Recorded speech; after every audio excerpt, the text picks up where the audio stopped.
الحمد لله رب العالمين الصلاة والسلام على خاتم النبيين وعلى آله وصحبه أجمعين أما بعد فأعوذ بالله من الشيطان الرجيم بسم الله الرحمن الرحيم قال الله تعالى في سورة مريم فاختلف الأحزاب من بينهم فويل للذين كفروا من مشهد يوم عظيم أسمع بهم وأبصر يوم يأتوننا لكن الظالمون اليوم في ضلال مبين۔ ترجمہ: پھر اہل کتاب کے فرقوں نے باہم اختلاف کیا، سو جو لوگ کافر ہوئے ہیں ان کو بڑے دن یعنی قیامت کے روز حاضر ہونے سے خرابی ہے۔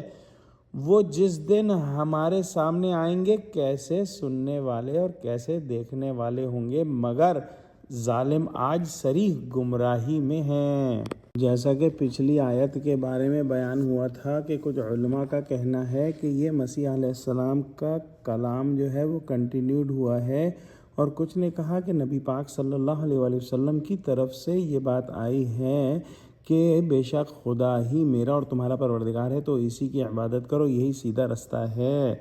توحید کا رستہ نہایت سیدھا اور بغیر کسی تعویل کے اور بغیر کسی اسٹوری کے بنانے کے افراط و تفریق کے ہے۔ صرف یہ مان لو کہ اللہ سبحانہ و تعالی ہی واحد خالق، مالک، پروردگار اور عبادت کے لائق ہے، تو تمام چیزیں آسان ہو جاتی ہیں۔ لیکن بدقسمتی سے لوگوں نے ایسا نہ کیا اور شیطان کے بہکانے پر طرح طرح کی باتیں ایجاد کر لیں، طرح طرح کی باتیں جو ہیں وہ بنا لیں اور فرقے بنا لیے۔ سیدھی راہ تو توحید خالص کی ہے اور اس میں کچھ ہیچ نہیں، سب انبیاء اسی کی طرف ہدایت لے کر آئے، لیکن لوگوں نے بہت سے فرقے بنا لیے اور جدا جدا راہیں نکال لی۔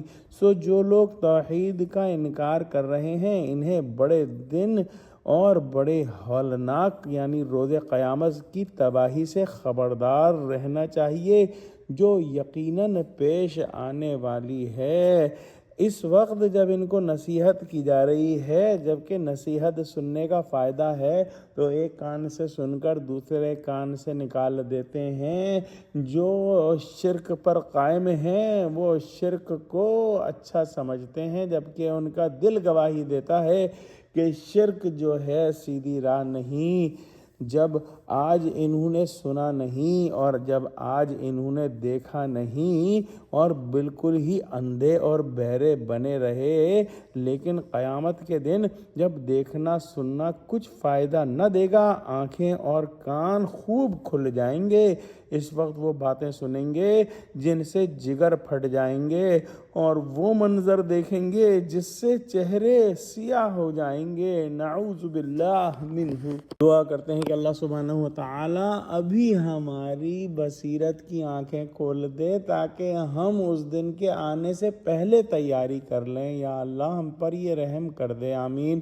یا اللہ مسلمانوں کو متحد کر دے، یا اللہ مسلمانوں کی مدد فرما دے، یا اللہ ہماری اولاد کو ہماری آنکھوں کی ٹھنڈک بنا دے، آمین۔ وآخر دعوانا ان الحمد للہ رب العالمین، والسلام علیکم ورحمۃ اللہ وبرکاتہ۔